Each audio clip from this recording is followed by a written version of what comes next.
누가복음 5장 27절에서 39절의 말씀입니다. 그 뒤에 예수께서 나가셔서 레위라는 세리가 쇠관에 앉아 있는 것을 보시고 그에게 말씀하셨다. 나를 따라오너라. 레위는 모든 것을 버려두고 일어나서 예수를 따라갔다. 레위가 자기 집에서 예수에게 큰 잔치를 베풀었는데 많은 세리와 그 밖의 사람들이 큰 무리를 이루어서 그들과 한자리에 앉아서 먹고 있었다. 바리새파 사람들과 그들의 율법학자들이 예수의 제자들에게 불평하면서 말하였다. 어찌하여 당신들은 세리들과 죄인들과 어울려서 먹고 마시는 거요? 예수께서 그들에게 대답하셨다. 건강한 사람에게는 의사가 필요하지 않으나 병든 사람에게는 필요하다. 나는 의인을 부르러 온 것이 아니라 죄인을 불러서 회개시키러 왔다. 사람들이 예수께 말하였다. 요한의 제자들은 자주 금식하고 기도하고 바리새파 사람의 제자들도 그렇게 하는데 당신의 제자들은 먹고 마시는군요. 예수께서 그들에게 말씀하셨다. 너희는 혼인잔치의 손님들을 신랑이 그들과 함께 있는 동안에 금식하게 할 수 있겠느냐? 그러나 신랑을 빼앗길 날이 올 터인데 그날에는 그들이 금식할 것이다. 예수께서는 그들에게 또 비유를 말씀하셨다.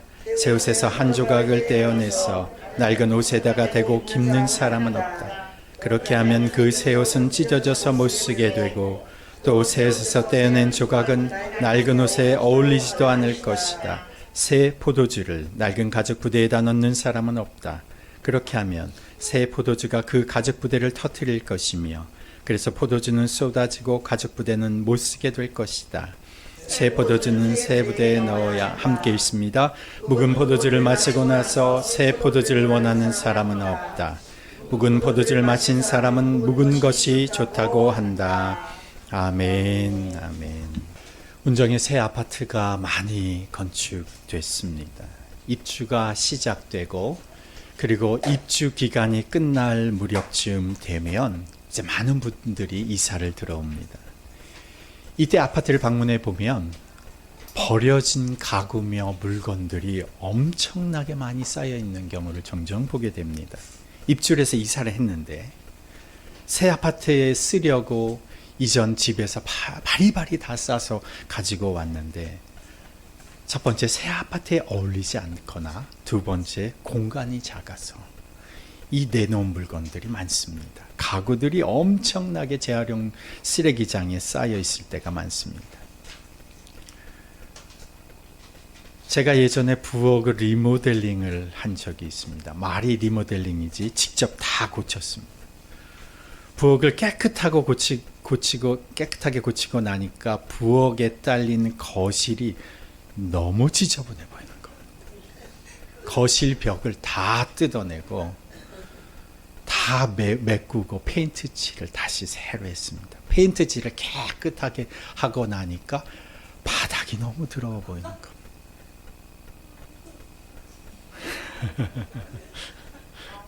로아도 다 아나 봐요. 그래서 바닥까지 뜯어서 바닥까지 공사를 했습니다. 제가 직접 다 사다가 제 손으로 했습니다. 진짜 그거 하느라고 엄청 힘들었습니다. 영국에 있을 때 일입니다. 사람이 새로운 아파트에 입주하게 되면 기존의 삶에서 안 보이던 것들이 보이고 삶의 패턴이 좀 달라집니다. 많은 물건들이 쓸만한데도 불구하고 그 집으로 가보면 맞지가 않습니다. 거기에 갖다 놓을 수가 없는 겁니다. 그러니까 처음에는 가지고 들어갔다가 다 밖으로 처분하게 됩니다. 깨끗하고 새로운 환경에 맞춰서 우리 사람도 새로운 삶을 시작하고 싶은 겁니다. 새로운 환경을 꾸미고 싶어 하는 겁니다. 새 아파트에만 입주를 해도 새로 수리된 집에만 살아도 이러한 삶의 변화가 있는데 예수님을 믿는 사람이 예수님으로 인한 삶의 변화가 없다? 그건 정말 심각한 문제가 있는 겁니다.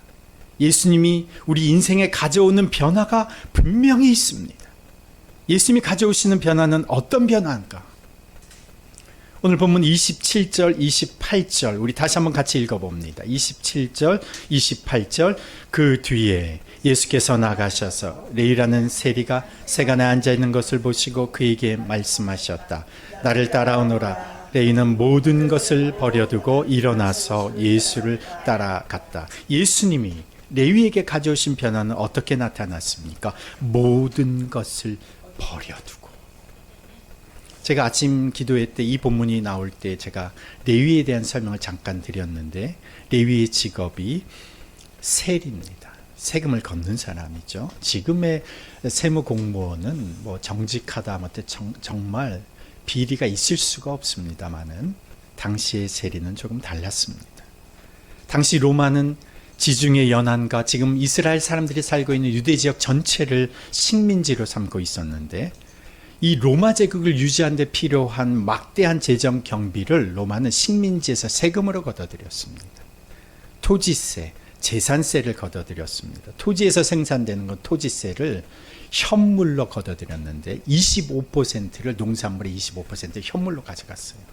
밭에서 10부대의 밀을 걷어들이면 2부대 반을 로마로 다 가져갔습니다. 막대한 농산물이 세금으로 로마로 들어갔습니다.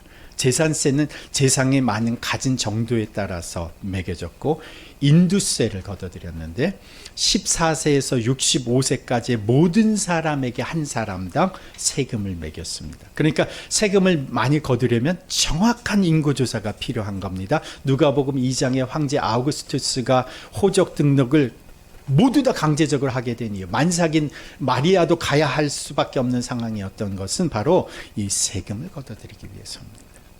이 외에도 로마 제국이 걷어들이는 또 다른 세금들도 있었는데, 이 이제 간접세의 경우인데, 수입 수출 관세, 시장에서 물건을 파는데 붙는 판매세, 이런 세금들이 있었습니다. 이런 세금을 걷어들이는 것은 어떻게 걷어들이냐 하면 5년마다 경매를 붙였습니다. 경매로 세금을 징수할 수 있는 권한을 팔았습니다. 그래서 재산이 있는, 막대한 재산이 있는 사람들 중에, 권력이 있는 사람, 지방 유지들 중에 세금 징수권을 경매로 삽니다. 그러면 1년에 로마의 세금으로 내야 할 금액이 정해져 있습니다. 얼마를 세금으로 거둘지는 세금 징수권을 가진 사람이 정하는 겁니다. 다만 정해진 것은 로마에 보내야 할 금액이 정해져 있어요. 그러면 세금 징수권을 가진 사람은 얼만큼 거둘지, 많이 거두면 많이 거둘수록 로마에 보내는 세금을 빼고 나머지는 자기 몫이 되는 겁니다. 이 징수권자가 고용한 사람이 누구냐? 세금 징수원 세리인 겁니다. 그러니까 세금을 걷는 이 세리는 지금 로마 정부에 바칠 금액에 맞춰서 세금을 받을까요? 아니면 되도록 많이 받으려 할까요? 많이 받으려 하죠. 그러니까 많이 받으려면 받을수록 자기 수입이 늘어나는 거고, 그럴수록 뭐가 늘어나느냐? 사람들의 원망이 늘어나는 겁니다. 가령 성문을 통과할 때 통행세를 받습니다. 통행세를 내면 손에 스탬프로 도장을 딱 받아요. 그러면 도장 받은 사람은 하루 종일 이 표만 보여주면, 도장에 손에 받은 도장만 보여주면 하루 종일 자유통행을 할 수 있습니다. 그런데 어느 날 자유입장권이 없어지고 도장이 없어지고 매번 성문을 지나갈 때마다 통행세를 받기 시작합니다. 그럼 통행세를 더 많이 받게 되겠죠. 그러면 사람들은 자기 다닐 때마다 통행세를 받으면서 누구를 원망하기 시작하니? 이 세리를 원망하는 겁니다. 세리는 돈이 많고 부자인 사람들이 대부분이었지만, 대신 사람들로부터 어떤 사람 취급을 받느냐? 창녀, 도둑, 살인자와 같은 취급을 받는 사람들이었습니다. 그런데 오늘 본문에 나온, 오늘 우리가 읽은 이 본문에 나온 세리인 레위에게는 또 다른 이름이 있었습니다. 여기서 퀴즈. 그 사람의 또 다른 이름은 무엇이었을까요? 지금 오늘 본문에 나온 이 세리 레위는 마태복음에 똑같은 본문에 나와 있어요. 거기는 마태, 우리가 잘 아는 마태, 예수님의 제자 마태입니다. 레위가, 지금 또 다른 이름 마태라는 이름을 가진 이 세리가 예수의 소문을 들었습니다. 예수님께서 유대 지역을 다니면서 앞부분에 보면 복음을 전파하셨다 이렇게 되어 있습니다. 이 예수님의 소식, 복음을 들었던 이 세리가 예수님이 그에게 다가오셨을 때 예수님이 그에게 이렇게 말씀하셨습니다. 나를 따라오너라. 그 이야기를 듣고 레위는 모든 것을 버려두고 일어나서 예수를 따라갔다. 모든 것에는 그가 가진 돈, 그가 가진 재물을 포함하는 겁니다. 지금 누가복음 우리가 읽은 이 본문 말고도 뒤에 보면 누가복음 19장에서 삭개오가 나옵니다. 삭개오도 세리인데 그냥 세리가 아니라 세리의 장입니다. 이 삭개오도 예수님을 만나고 나서 그가 뭐라고 말하느냐? 누가복음 19장 8절에 보면 내 소유의 절반 가난한 사람들에게 나누겠습니다. 그리고 내가 혹시 사람들에게 강제로 착취한 것이 있다면 4배로 내가 갚겠습니다. 예수를 위해서 포기하는 겁니다. 그가 가진 돈, 권력, 그리고 얼마든지 세금을 더 거둘 수 있는 권세 포기하는 겁니다. 이 모든 것을 버려두고 예수를 따르는 겁니다. 그가 살아왔던 이전의 삶의 방식, 지금부터는 유효하지 않은 겁니다. 그것이 의미가 없어지는 겁니다. 예수님을 믿는다는 것은 바로 이런 겁니다. 이전에 나를 지배하던 가치 더 이상 유효하지 않습니다. 이전에 내가 중요하게 생각했던 것 더 이상 중요하지 않습니다. 그 어떤 것도 예수를 따르고 예수님께 순종하는 것에 방해되는 것은 버려야 할 대상인 것이 됩니다. 모든 것을 버려두고 예수보다 귀한 것 더 이상 아무것도 없는 겁니다. 예수가 가장 중요한 가치가 되는 것, 이것이 그리스도인의 삶입니다. 예수가 내 삶의 가장 중요한 가치, 내 삶의 가장 중요한 대상이 아니라면 그는 아직 그리스도인이라고 말할 수가 없는 겁니다. 예수님이 레위에게 가져오신 변화, 모든 것을 버리게 하는 변화였습니다. 또한 29절 함께 읽어봅니다. 29절 시작. 레위가 자기 집에서 예수에게 큰 잔치를 베풀었는데 많은 세리와 그 밖의 사람들이 큰 무리를 이루어서 그들과 한 자리에 앉아서 먹고 있었다. 세리인 레위가 모든 것을 버려두고 예수님을 따랐습니다. 그리고 그는 예수를 자기 집으로 모십니다. 여기를 보면 예수를 위한 잔치를 베풀었다. 예수를 위한 이 잔치에 누가 참여하고 있느냐? 다른 세리들, 주변 사람들, 자신이 평소에 같이 만나고 관계하던 사람들이 여기에 초대된 겁니다. 그는 왜 이 잔치를 베풀었는가? 예수를 위한 잔치입니다. 예수를 위한 잔치면 예수님만 부르시면 되는 거 아닙니까? 그렇죠? 예수님만 모시고 식사를 하면 되는 잔치 같지 않습니까? 그런데 이 잔치는, 예수를 위한 잔치는 이 예수님을 사람들에게 알리고 소개하고 싶은 잔치입니다. 결혼잔치든 장례식장이든 축하해주러, 조문해주러 오는 사람이 많을수록 힘이 되고 도움이 되고 격려가 되고 기쁨이 되는 겁니다. 지금 여기에 초대된 사람이 누굽니까? 바로 자기가 이 예수님을 만난 것처럼 예수님을 만나야 할 사람들, 예수님의 말씀을 들어야 할 사람들, 자신처럼 예수님을 인해서 진정한 삶의 가치를 알아야 할 사람들, 그 사람들을 초대해 놓고 그 가운데 예수님이 계시고 그 예수님을 위한 잔치가 사람들과 함께 벌어지는 겁니다. 예수님이 내 인생을 가져오시는 변화는 바로 내 집이, 내 가정이, 내 인생이 예수님을 만나야 할 사람들의 잔치의 장이 된다는 것입니다. 나만 예수님 잘 믿으면 돼? 절대로 그리스도인은 그럴 수가 없습니다. 자신의 삶에 제대로 된 변화가 있으면 그 변화는 나만 누려야 할 것이 아니라 내 주변에 그것을 함께 누려야 할 사람들이 보이기 시작하는 겁니다. 맛있는 것을 제가 먹을 때면, 요즘에는 맛집이 많잖아요. 맛집에서 누구 소개로 어디를 가서 먹게 되면 가끔씩 우리 연로하신 어머니가 생각이 나요. 어머니 이걸 한번 드시면 참 좋겠다. 맛있는 것을 먹을 때면 소중한 사람이 생각나는 겁니다. 내 식탁에서 같이 먹어야 할 사람, 같이 먹었으면 참 좋을 텐데. 예수님을 만나고 난 레위는 예수님을 만나야 할 사람들이 생각나는 겁니다. 내 인생이, 내가 가진 장소가, 내가 가진 시간이, 내가 가진 사업장이, 내가 가진 직장이 그분을 위한 잔치, 그분을 연결해주고 사람들에게 연결해주는 그런 연회의 장이 되는 겁니다. 이것이 예수로 인한 변화라는 거죠. 예수로 인해 생기는 두 가지 변화입니다. 모든 것을 버려두고 예수님을 따르는 변화, 그리고 자기 집에서 큰 잔치를 베풀게 되는 변화.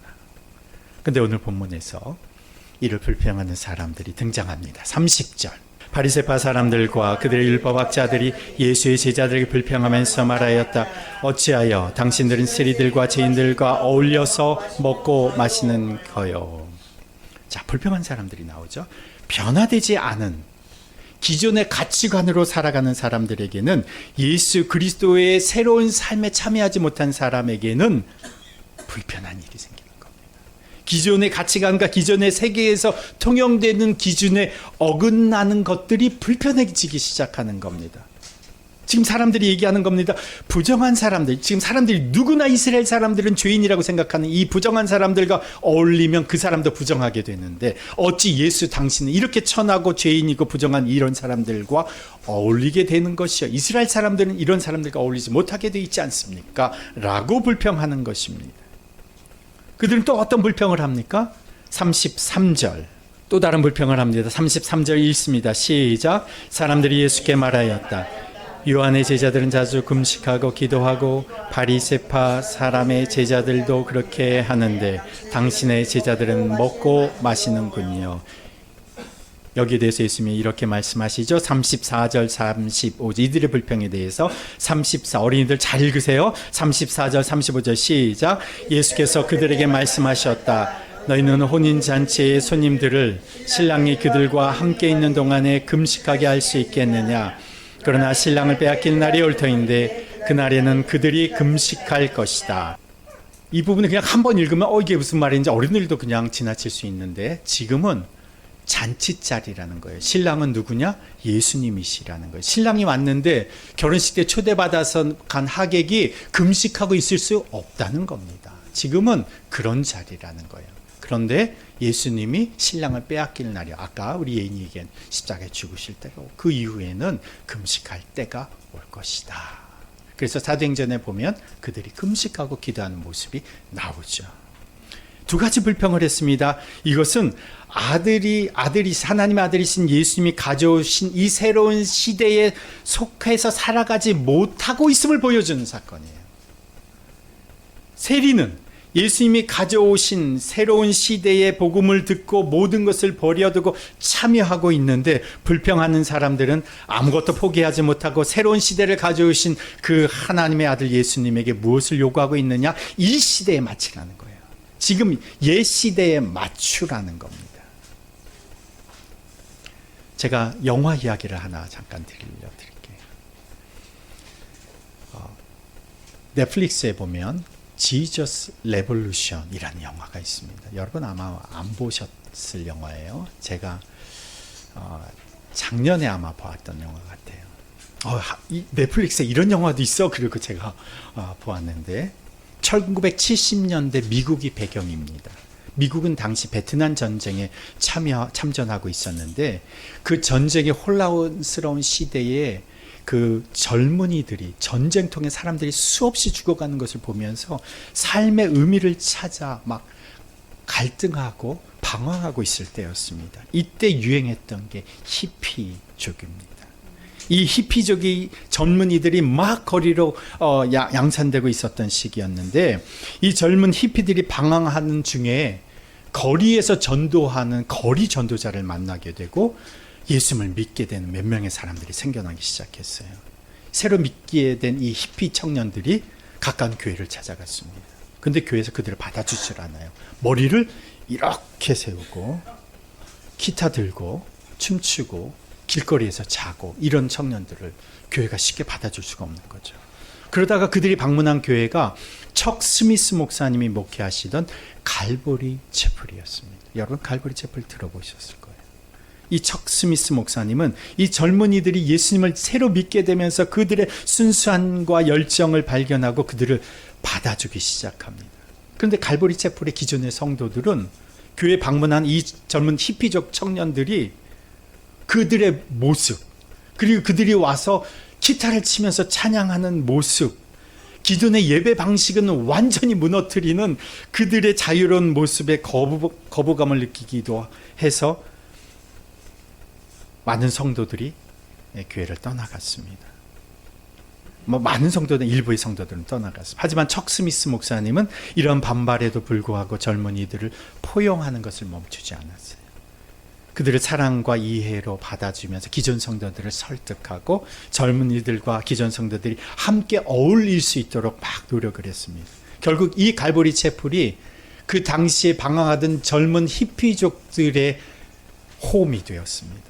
수많은 젊은이들이 이 교회로 몰려들었어요.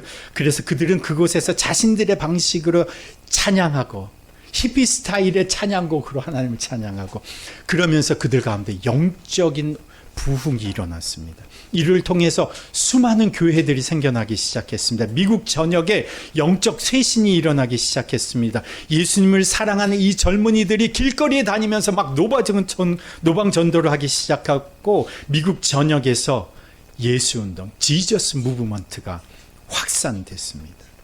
그 계기가 뭐였냐? 척 스미스 목사님이 자신의 교회를 이 히피족들을 위하여 열어주었기 때문에 수많은 영혼들이 하나님을 만나게 된 것입니다.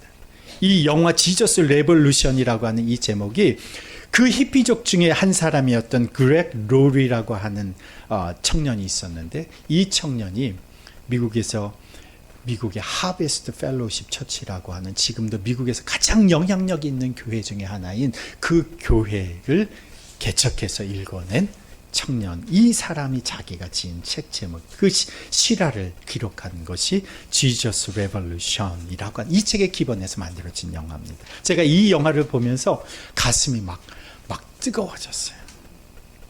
제가 넷플릭스 보니까 오늘까지 시청하실 수가 있더라고요. 왜냐하면 이게 영화를 내려요, 이게 가끔씩. 그래서 제가 어제 확인을 해보니까 오늘까지 시청하실 수가 있어요. 오늘 가시면 보실 수 있습니다. 무료로. 넷플릭스 보시는 분들은 한번 보셔도 좋을 것 같아요. 예수님이 가져오신 변화는 내 삶의 변화입니다. 모든 것을 버려두고 그를 따르는 변화입니다. 이러한 변화가 예수님이 가져오시는 새로운 시대, 새로운 세계에 참여함으로써 우리 안에 생기는 거죠. 음악에 대한 관점이 달라져 버립니다. 사람들을 대하는 가치관이 달라집니다. 세상을 보는 가치관이 달라집니다. 그러나 예수님이 가져오신 변화는 내 안에만 머물러 있지 않고 내 인생이 다른 사람들을 초대하는 잔치의 장이 되는 겁니다. 내 삶과 인생이 다른 사람을 위한 잔치의 장이 되는 겁니다. 내 인생이 예수님을 다른 사람이 만나게 되는 연회의 장이 되는 겁니다. 이것이 예수님께서 우리에게 전해주신 복음을 통해서 부여되는 변화라는 거예요. 자기의 모든 것을 버려두고 예수님을 따르는 변화가 어떻게 일어나는 것입니까? 예수 그리스도께서 전하시는 그 복음을 들을 때, 그 복음을 믿을 때 일어나는 겁니다. 제가 그래서 오늘 이 시간에는 그 복음이 무엇이냐, 우리의 삶을 변화시키는 이 복음이 무엇이냐. 첫 번째, 성육신, 하나님이 나를 찾아오시려고 인간이 되셨다. 나를 찾으시려고 하나님이 인간이 되셔서 이 땅에 오셨습니다. 아기들을 구원하시려고 하나님의 아들 예수님을 아기로 태어나게 하셨습니다.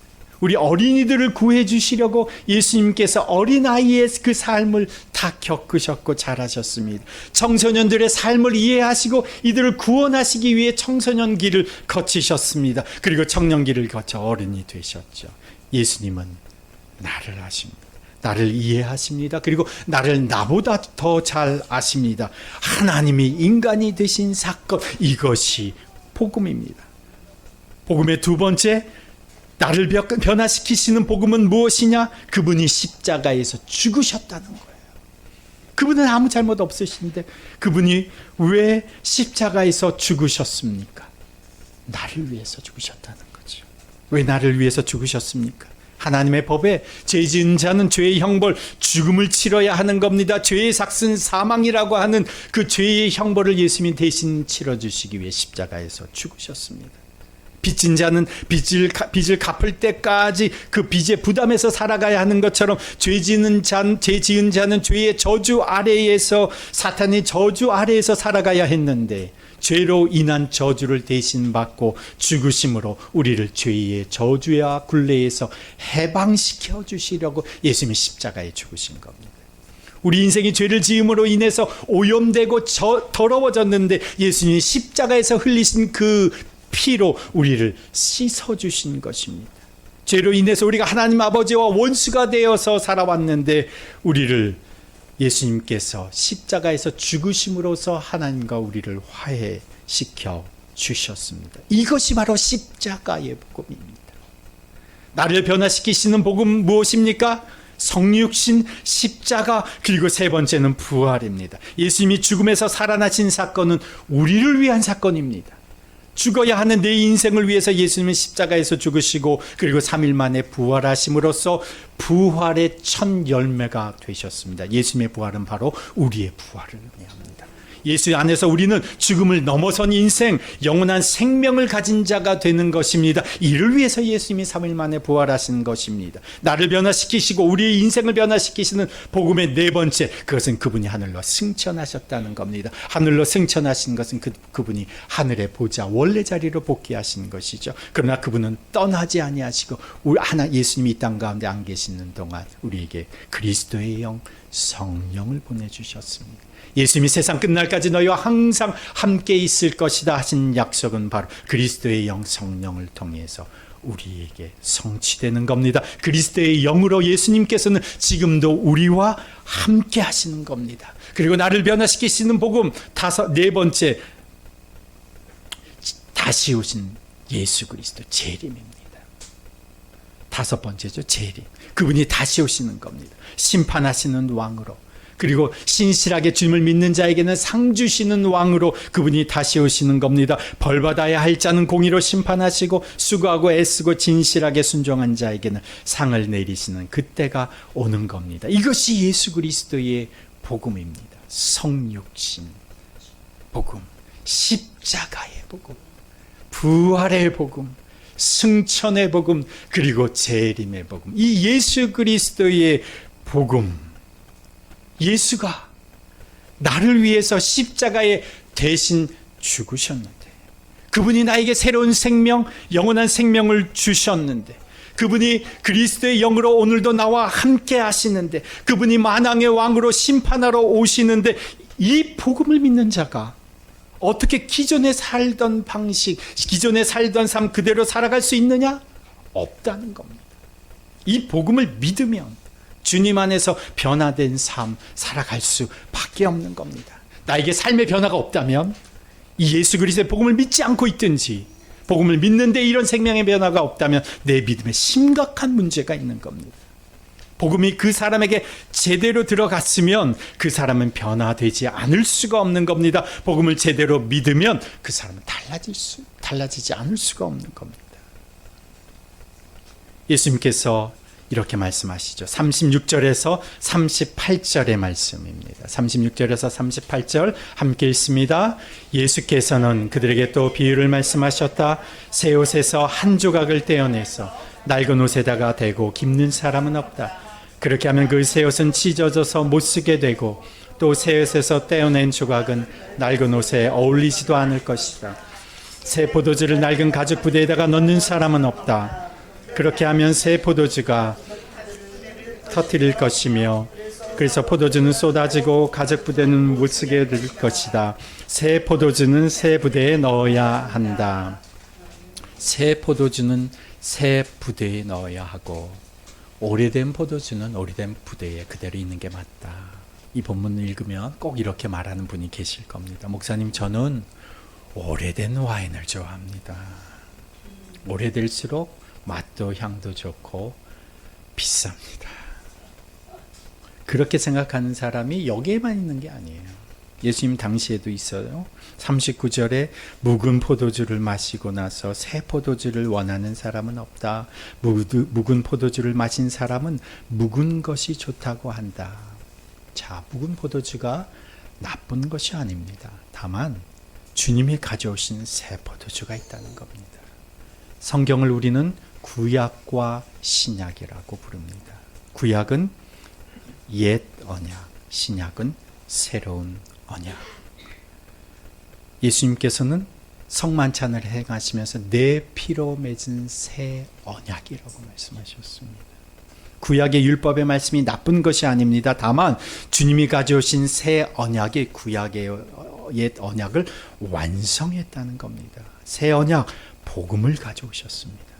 구약의 시대는 예수님이 오심으로 인해서 완성되었고 이제 예수님이 가져오신 복음의 시대가 시작되었다는 겁니다. 이전까지는 열심히 그 말씀대로 살지 않으면 구원을 받지 못하는 행위의 종교, 율법의 종교였다면 이제는 예수님을 믿는 자가 예수님과의 새로운 관계에서 시작되는 새로운 시대가 열린 겁니다.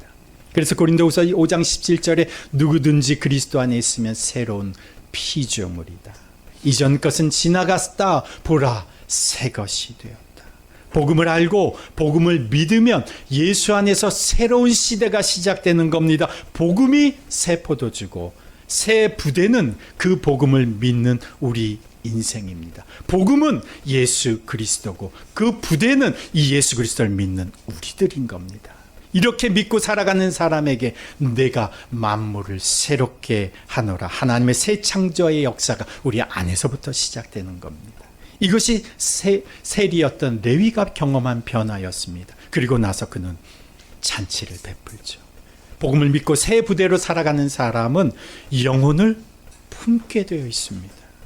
주님이 우리에게 이렇게 말씀하셨죠. 이것은 여러분들이 지킬만 하면 지키고 안 지켜도 할 수 없고 이런 말씀이 아니고 우리에게 모든 그리스도인에게 주신 명령이지 않습니까? 너희는 온 세상에 나가서 만민에게 복음을 전파하여라. 나는 하나님 앞과 산 사람과 죽은 사람을 심판하실 그리스도 예수 앞에서 그분의 나타나심과 그분의 나라를 두고 엄숙히 명령합니다. 그대는 말씀을 선포하십시오. 기회가 좋든지 나쁘든지 꾸준하게 힘쓰십시오. 디모데후서 4장 1절에서 바울이 우리에게 전해주는 메시지입니다. 때를 얻든지 못 얻든지 항상 말씀을 선포하라. 레위가 예수를 위한 잔치에 사람을 초대하듯이 예수 그리스도로 인하여 새로운 변화, 새로운 시대를, 하나님 나라의 시대를 살아가는 사람들을 품는 겁니다. 영생이 얻지 못한 자를 품는 겁니다. 그래서 복음으로 살아가는 자는 영혼을 품는 겁니다. 이 시작이 영혼을 품고 기도하는 데서부터 시작되는 겁니다. 한번 따라해 볼까요? 한 영혼을 품는 기도. 다시 한번 한 영혼을 품는 기도. 영혼을 품는 것은 기도에서부터 시작합니다. 아직 예수님을 잘 모르는 사람, 예수님을 알지 못하는 한 사람을 위해서 내가 내 마음을 그 사람을 위한 장으로 열어놓는 겁니다. 이것이 한 영혼을 품는 기도입니다. 우리가 한 영혼을 품고 아직 예수님을 잘 모르는 그 사람을 품고 우리가 기도하기 시작합니다. 내 마음이 그분을 품는 잔치의 자리고 그 잔치가 우리가 언제로 정했습니까? 4월 20일 날 우리가 부활절 예배 때 그분들을 초대하자. 그분이 꼭 우리 교회에 출석하지 않아도 괜찮습니다. 그러나 그분이 복음으로 새롭게 시작될 기회를 그분에게 열어드리자. 예수님을 대면할 기회를 열어드리는 겁니다. 복음을 진지하게 들을 수 있는 기회를 그분에게 드리는 겁니다. 그분을 그리스도 예수께 초대하는 겁니다. 그분을 마음에 품고 기도하는 것에서부터 시작하는 거죠. 주님이 가져오신 새 포도주는 복음입니다. 새 부대는 이 복음을 가지고 변화된 새로운 세계를 살아가는 우리들입니다. 그런 사람들의 공동체입니다. 나만 잘 살면 돼. 그런 그리스도인은 없습니다. 그리스도 안에서 새로운 피조물이 된 인생은 복음을 품고 살아가는 사람이고 복음을 품고 살아가는 사람은 영혼을 품는 사람입니다. 아직 주님을 알지 못하는 사람을 내 마음에 품고 그 사람을 위하여 기도하며 잔치 자리에 장으로 초대하는 것. 이것이 한 영혼을 품고 기도하는 우리의 삶에서부터 시작되는 거죠. 복음을 위해서 여러분 한번 생각해 보십시오. 여러분 이제 품으려고 생각해 보면 떠오르는 한 사람이 있을 겁니다. 그 사람을 품고 기도하기 시작하는 거죠. 여러분 오늘 소그룹 모임을 할 때 마지막 시간에 그 사람이 누구인지를 적어보고 우리가 그 명단을 모아서 교회가 함께 기도하고 그리고 내 자신이 함께 기도하고 그것이 직장에서 동료들이 될 수도 있고 친구들이 될 수도 있고 가족이 될 수도 있고 형제가 될 수 있는데 그 사람을 주님을 만날 수 있는 자리로 우리가 초대하는 겁니다. 복음을 담은 자로서 영혼을 품고 기도하고 그들을 위한 잔치의 장이 되는 것, 이것이 그리스도인의 삶의 방식입니다. 새 포도주를 담은 새 부대로 살아가는 겁니다. 하나님 아버지, 예수님의 부르심 앞에서 변화된 삶을 살아가는 레위의 삶을 우리가 성경 말씀을 통해서 오늘 보았습니다. 주님, 복음 앞에서 제대로 사는 우리 인생 되기를 원합니다.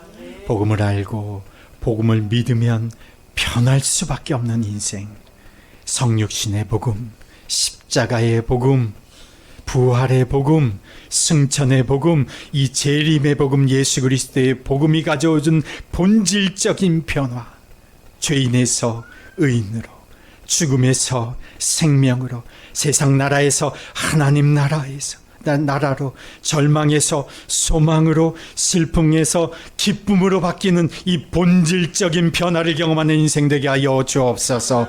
하나님이 가져오시는 예수 그리스도의 복음이 가져오시는 이 새로운 시대에 참여함으로 주의 복과 은혜 때문에 모든 것을 버려두고 예수를 따르는 우리 인생 되게 하옵소서. 하나도 아깝지 아니하고 하나도 부질없는 것들에 마음 쓰지 않아도 될 만큼 예수 그리스도 한 분만이 존귀하게 여김을 받는 우리의 인생 되게 해 주십시오. 이제까지 나만 알던 신앙에서 이제 내 삶이 사람들을 주님께로 초대하는 연회의 장, 잔치의 장이 되게 해 주십시오. 우리의 직장이, 우리의 사업장이, 우리의 가정이, 우리의 학교가 주님이 주인이 되셔서 사람들이 주님을 만나게 되는 연회의 장, 잔치의 장이 되게 해 주옵소서. 주님, 이제부터 복음을 품은 자로서 새 부대로서 한 영혼을 품고 기도하게 해 주십시오. 우리가 기도할 때 주님께서 놀랍게 역사하심을 경험하게 해 주십시오. 우리 더비교회 공동체가 오늘 이 시대와 지역 속에서 예수 그리스도의 연회의 장이 되게 하시고 기쁨의 소식, 복음의 능력을 경험하는 공동체가 되게 하여 주옵소서. 부활절 예배가 사망에서 생명으로 변화되는 축제의 장이 되게 하여 주시옵소서. 이제는 복음으로 우리에게 오신 예수 그리스도의 은혜와 하나님 아버지의 무한하신 사랑과 성령님의 역사하심과 교통하심이 복음을 품은 자로서 이제 영혼을 품는 자로 살기로 결단하며 세상으로 나아가는 주님의 백성들 위에, 그 가정과 일터 위에, 그리고 더비교회 공동체 위에 이제로부터 영원토록 함께 하시기를 간절히 축원하옵나이다. 아멘.